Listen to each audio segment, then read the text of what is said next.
Party তথা NDA সরকারের প্রথম ক্যাবিনেটের পক্ষ থেকে আন্তরিক ধন্যবাদ এবং অভিনন্দন জানাই। আমরা যে গুরুদায়িত্ব নিয়েছি, চলার পথে সংবিধানের চতুর্থ স্তম্ভ মিডিয়ার একটি গুরুত্বপূর্ণ ভূমিকা রয়েছে। আপনাদের পরামর্শ এবং সহযোগিতা ভারতীয় জনতা পার্টির পরিচালিত ক্যাবিনেট আন্তরিকতার সঙ্গে আশা করে। আমরা আজকে প্রথম ক্যাবিনেটের মিটিং করেছি। আমার সাথে মন্ত্রিসভায় যারা যোগদান করেছিলেন 5 জন আমার অত্যন্ত গুরুত্বপূর্ণ সতীর্থ,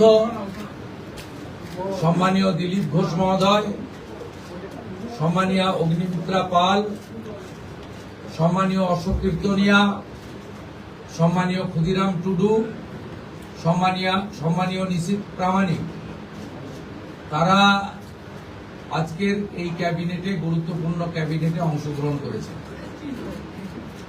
এর বাইরেও মুখ্য সচিবের নিয়ন্ত্রণে সরকারি আধিকারিকরা এবং মুখ্যমন্ত্রীর দপ্তরের উপদেষ্টা সহ অন্যান্যরা ক্যাবিনেটে আমাদের সহযোগিতা করেছে।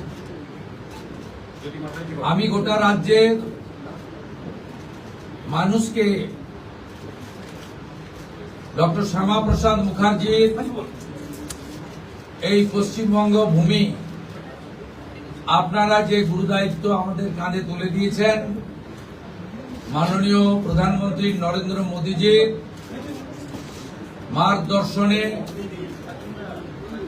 এই ক্যাবিনেট সুশাসন, সুরক্ষা এবং ডবল ইঞ্জিন সরকারের যে চলার পথ রয়েছে, যা অন্যান্য 20টি রাজ্যে চলছে, সেই পথে অগ্রসর হবে। এটা আমি পশ্চিমবঙ্গের দলমত নির্বিশেষে, বর্ণ ধর্ম নির্বিশেষে বাংলার জনগণকে আশ্বস্ত করতে চাই। এই মন্ত্রিসভা, এই সরকার for the party, by the party, of the party ব্যবস্থা তুলে দিয়ে সংবিধান প্রণেতা প্রাতঃস্মরণীয় ডক্টর বাবা সাহেব আম্বেদকরের সংবিধানের প্রধান যে ভাষা for the people, by the people, of the people ভিত্তিতে চলবে। এবারে কাজের কথায় আসি। আজকে আমরা ক্যাবিনেটে, প্রথম ক্যাবিনেটে 6টা সিদ্ধান্ত নিয়েছি। প্রথম, পশ্চিমবাংলার গণতন্ত্রের যে মহোৎসব হলো, দীর্ঘদিন বাদে মৃত্যুহীন, ভয়মুক্ত, অবাধ নির্বাচন গোটা ভারতবর্ষ কেন, গোটা পৃথিবীর মানুষ দেখল। তাই একটা প্রদেশের নির্বাচন নিয়ে আজকে বিশ্বের বিভিন্ন সংবাদ মাধ্যমে আলোচনা হচ্ছে। তাই আমরা প্রথমেই বাংলার জনগণ তথা 93% ভোট প্রদানকারী ভোটারদেরকে নতমস্তকে কৃতজ্ঞতা জানালাম। সাথে ভারতের নির্বাচন কমিশনের নিয়ন্ত্রণাধীন ভোট কর্মী, গণনা কর্মী, বাইরের রাজ্য থেকে আসা অবজারভার, কেন্দ্রীয় সুরক্ষা বল, রাজ্য পুলিশ, কলকাতা পুলিশ, সংবাদ মাধ্যম, নির্বাচনে প্রতিদ্বন্দ্বী রাজনৈতিক দল, প্রার্থী, প্রত্যক্ষ পরোক্ষভাবে এই এত বড় কর্মযজ্ঞে অংশগ্রহণকারী প্রত্যেকের প্রতি এই ক্যাবিনেট কৃতজ্ঞতা জ্ঞাপন করে। দ্বিতীয়, আমরা যাদের আত্মবলিদানের মধ্য দিয়ে বিজেপি সরকার প্রতিষ্ঠা হয়েছে, সেই ভারতীয় জনতা পার্টির অকালে ঝরে যাওয়া 321 জন যারা আত্মবলিদান করেছেন তাদেরকে শ্রদ্ধার সঙ্গে স্মরণ করেছি, সমবেদনা জানিয়েছি। তাদের পরিবারের প্রতি এই সরকার দায়বদ্ধ। তারা যেমন হত্যার বিচারও আশা করেন তা আমরা দেব, সাথে সাথে এই পরিবারগুলি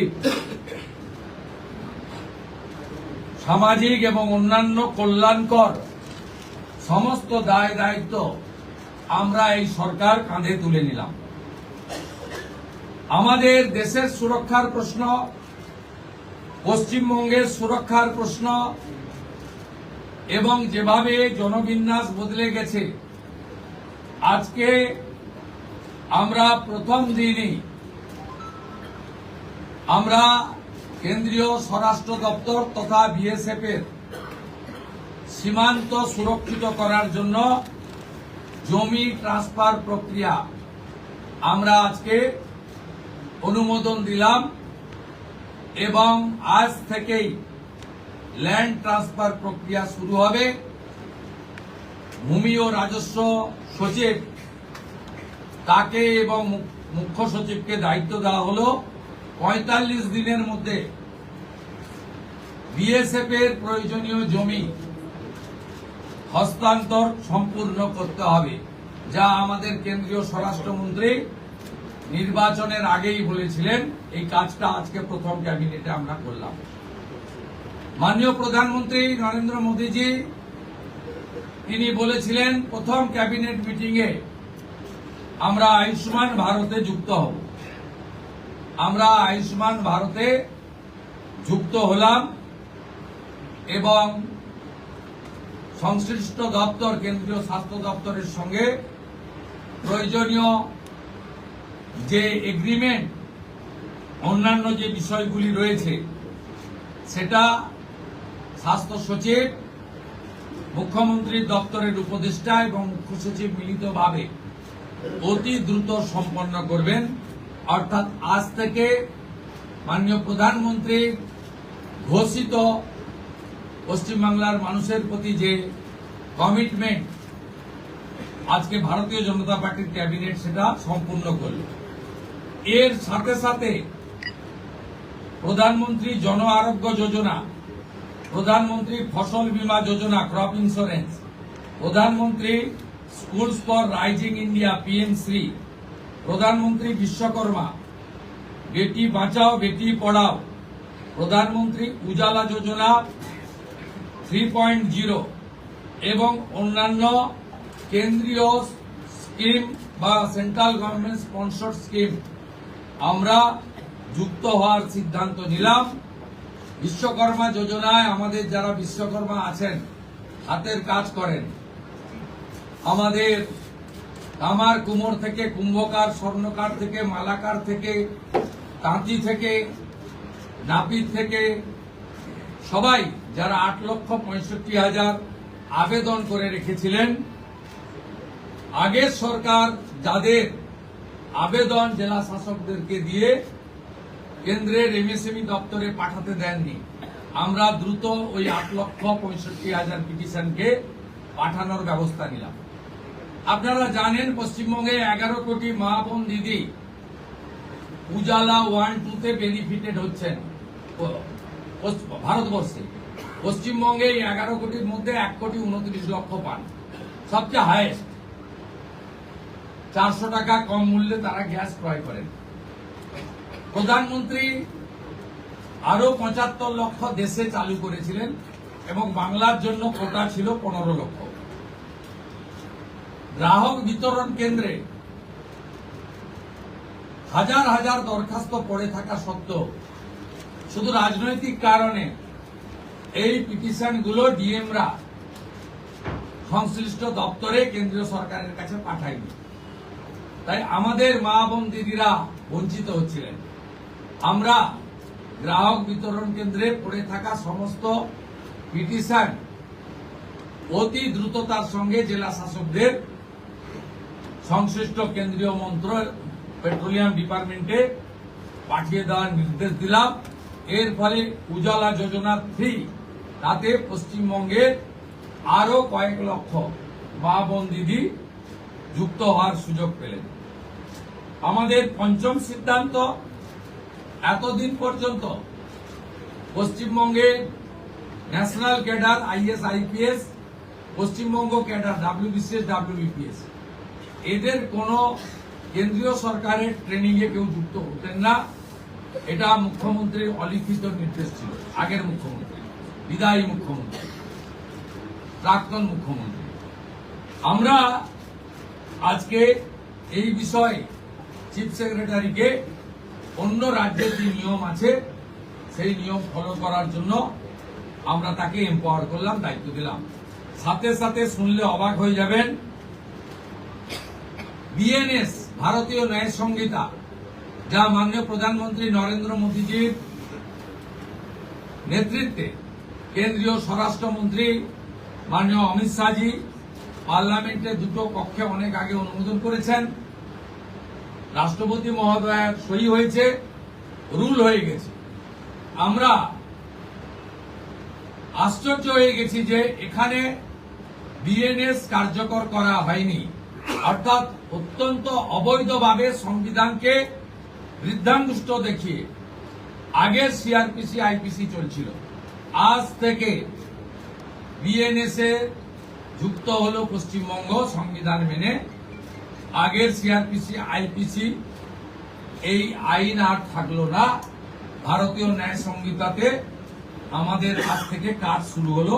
এরও ছাড়পত্র ক্যাবিনেটের প্রথম দিলেন। ষষ্ঠ সিদ্ধান্ত, মাননীয় স্বরাষ্ট্র ও সমবায় মন্ত্রী অমিত শাহজি নির্বাচন প্রচারের রায়দিঘি থেকে বলেছিলেন যে 2015 সালের পরে পশ্চিমবঙ্গে কোনো রিক্রুটমেন্ট হয়নি, তাই প্রচুর শিক্ষিত যুবক যুবতীর বয়স চলে গেছে। 5 বছর এক্সটেনশন, মানে আবেদনের বয়সের ঊর্ধ্বসীমা ক্যাবিনেট মঞ্জুর করলো। এটাও আজকে আমরা করলাম। আজকে এই ক্যাবিনেট সিদ্ধান্তগুলো আমরা নিয়েছি। আমাদের আরো বেশ কিছু কমিটমেন্ট রয়েছে, যেগুলো ইতিমধ্যে আপনারা জানেন। আমরা পরবর্তী সোমবার আবার একটি ক্যাবিনেট মিটিং করব। সেক্ষেত্রে আমাদের আরো আমাদের আরজিকর সহ নারী নির্যাতনের বিষয়ে, প্রাতিষ্ঠানিক দুর্নীতির বিষয়ে, পে কমিশনের বিষয়ে, এরিয়া ডি এর বিষয়, এই যে বিষয়গুলি আছে আমরা পরবর্তী ক্যাবিনেটে সেগুলো করব। কারণ আমরা আমাদের যে অফিসিয়াল কাজকর্ম দেখে আমাদের খুব বেশি সময় আমরা পাইনি। আজকে প্রথম কাজের দিন সরকার গঠন হওয়ার পরে আপাতত যে কাগজগুলো রেডি ছিল তার উপরে ক্যাবিনেট আমরা এই সিদ্ধান্তগুলো নিয়েছি, কার্যকর হবে। আপনাদের মধ্যে বাংলার গণদেবতা জনতা জনার্দনকে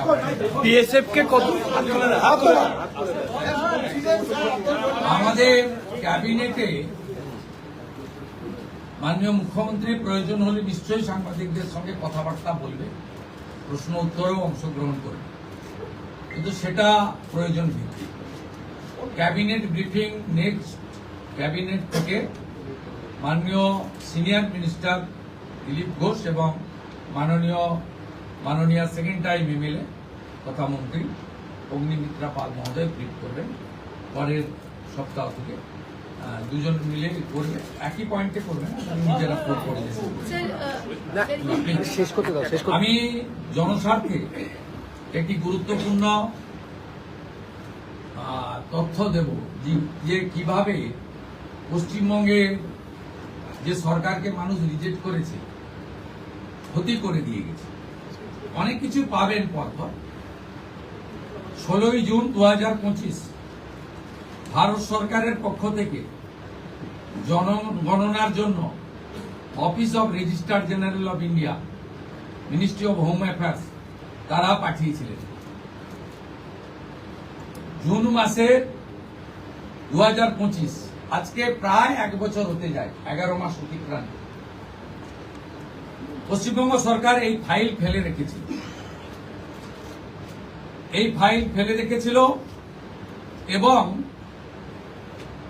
এগুলো এক্ষুনি পাবলিক ডোমেনে আনার বিষয় নয়, কিন্তু যে তথ্য আমাদের এই হাতে আছে,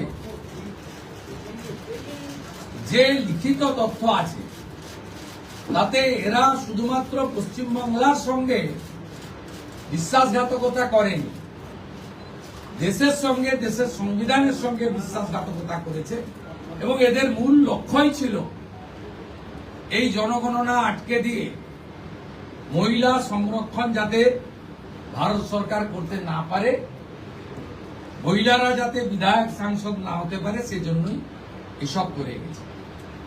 আজকে আমরা এখনই জনগণনা সংক্রান্ত 16 June 2025 ministry of home affairs, office of registrar general India তাদের পাঠানো সার্কুলারকে আমরা এখনই কার্যকর করলাম।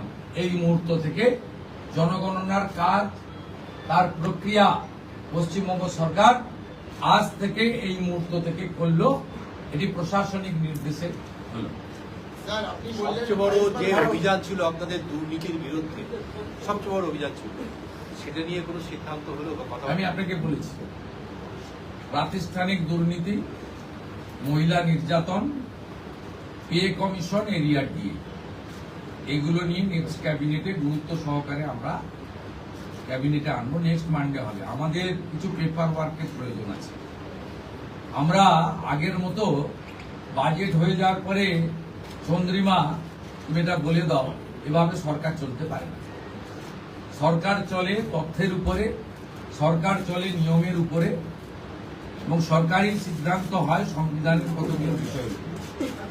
তাই এই গভর্নমেন্ট আমিত্বে বিশ্বাস করে না, আমরা নীতিতে চলবে এবং রুলস, অ্যাক্টস, সংবিধান, একে প্রায়োরিটি দিয়েই আমরা কাজ করব। আমরা আশা করব এই সরকারের কোনো সিদ্ধান্ত নিয়ে, আপনারা তো বটেই, আমরা বেঁচে থাকা কিছু 2-4-5% যারা সমালোচক, সেই সমালোচকরাও কোনো সমালোচনা করতে পারবেন না, এই রকম সুযোগ এই সরকার দেবেন। এই জন্যই মাননীয় প্রধানমন্ত্রী বলেছেন, বিজেপি পশ্চিমবঙ্গ বলেছে, ভয় আউট, ব্যবসা ইন। ব্যবসাটা আমাদের উপরে রাখুন, আমরা ঠিক পথে চলি। একটা কথা বিএসএফ কে কতটা জমি দিচ্ছে? বিএসএফ কে কতটা জমি দিচ্ছে? একটা বাংলা দেন, তারপরে দুটো হিন্দি দেন। আচ্ছা, বিএসএফ কে কতটা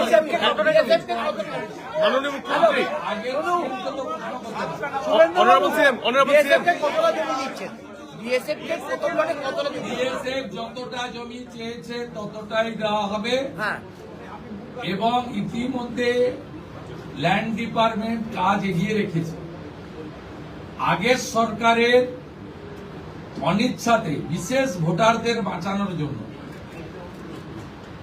অভারতীয় অবৈধ অনুপ্রবেশকারীদের বাঁচানোর জন্য তারা ভূমি দপ্তরকে কাজ করতে দেয়নি এবং মহামান্য কলকাতা হাইকোর্টের নির্দেশও অমান্য করা হয়েছে, যেটা কোনো সরকার করতে পারে না। আমরা ল্যান্ড ডিপার্টমেন্টকে আজ থেকেই রেডি থাকা জমি হস্তান্তর করতে শুরু করেছি। আমার কাছে যেটুকু আমি এলওপি হিসেবে খবর রেখেছিলাম, 90% জমি আপনার land department government of West Bengal transfer করতে পারে। এক্সাক্ট সংখ্যাটা মুখ্যমন্ত্রীকে অনেক কিছু ভেবে বলতে হয়, যেটা বলতে হয় তার অথেন্টিকিটি যেন থাকে, তার যেন পূর্ণ সত্যতা ইত্যাদি থাকে, এটা করেই বলতে হয়। তাই এইভাবে আগের সরকারের মতো আলপটকা প্রশ্ন উত্তরে বর্তমান মুখ্যমন্ত্রী বা তার ক্যাবিনেট যাবে। স্যার একটা কথা, স্যার একটা প্রশ্ন, কেন্দ্রীয় প্রকল্প, মাননীয় মুখ্যমন্ত্রী,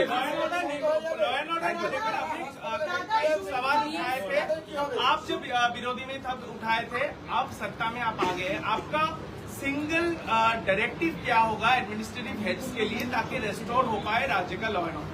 और बीएसएफ वाला भी अब जो दे रहे हैं वो अगर नीति में थोड़ा बता दें। देखिए, हमारी सीमांत सुरक्षा देश की सुरक्षा के साथ जुड़ा हुआ है।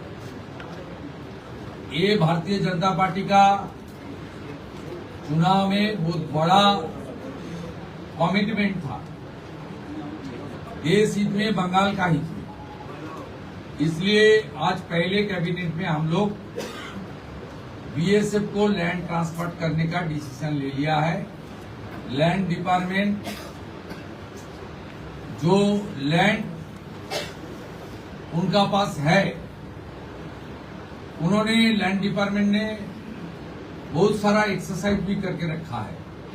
वो लैंड ट्रांसफर आज से शुरू होगा और पूरा के पूरा लैंड माननीय गृह मंत्री जी ने जिस तरीके से बताया था, ऑनरेबल प्राइम मिनिस्टर ने जिस तरीके से उनका गाइडेंस हम लोग को मिला, उनका इंस्ट्रक्शन मिला, पहले कैबिनेट ये आने वाला 45 डेज के अंदर पूरा के पूरा जमीन एमएचए को ट्रांसफर करेगा, बीएसएफ फेंसिंग पूरा कर देगा और इलीगल इन्फिल्ट्रेटर्स का जो हमारी प्रॉब्लम चल रहा है ये भी कुछ दिन के अंदर रिजॉल्व हो जाएगा। ये डिसीजन कैबिनेट ने लिया है।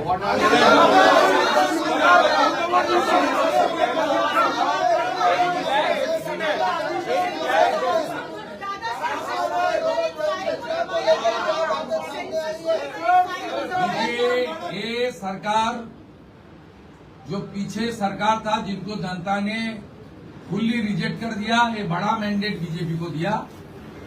ये सरकार केवल तुष्टीकरण, परिवारवाद, इंस्टीट्यूशनल करप्शन, महिला के ऊपर अत्याचार, गवर्नेंस को खत्म नहीं किया, देश की कॉन्स्टिट्यूशन को भी चैलेंज कर दिया। 16 जून 2025 ministry of home affairs, office of registered general India notification किया था। आज तक 1 साल होने वाला है। ऑनरेबल होम सेक्रेटरी का खत है, इसके ऊपर बहुत सारा ऑफिसर का नोट है जो हमारी गवर्नमेंट का सीक्रेट पेपर्स है। ये लोग सेंसस को रोक के रखा था। ये सेंसस रोक के रखने के लिए इसका एक ही प्लानिंग है था। खास करके जो हमारी माँ, दीदी, बहन, उनको प्रधानमंत्री जी ने रिजर्वेशन देने के लिए, डिलिमिटेशन करने के लिए जो कोशिश कर रहा है, उनको रोकना।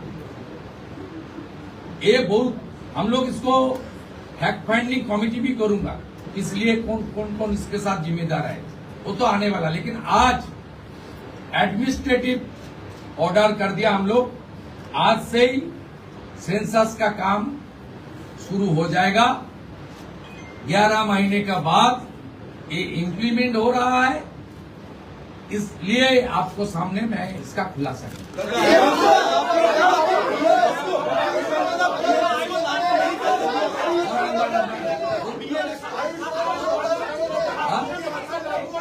आयुष्मान भारत योजना के आज से लागू हो रहे हैं। ऑनरेबल प्राइम मिनिस्टर साहब का कमिटमेंट था, बीजेपी का मैनिफेस्टो में था।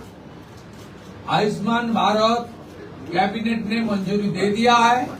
बाकी हेल्थ डिपार्टमेंट, सेंट्रल गवर्नमेंट का हेल्थ डिपार्टमेंट के साथ एग्रीमेंट और दूसरे की जो प्रक्रिया करना चाहिए वो प्रक्रिया आज से शुरू हो जाएगी।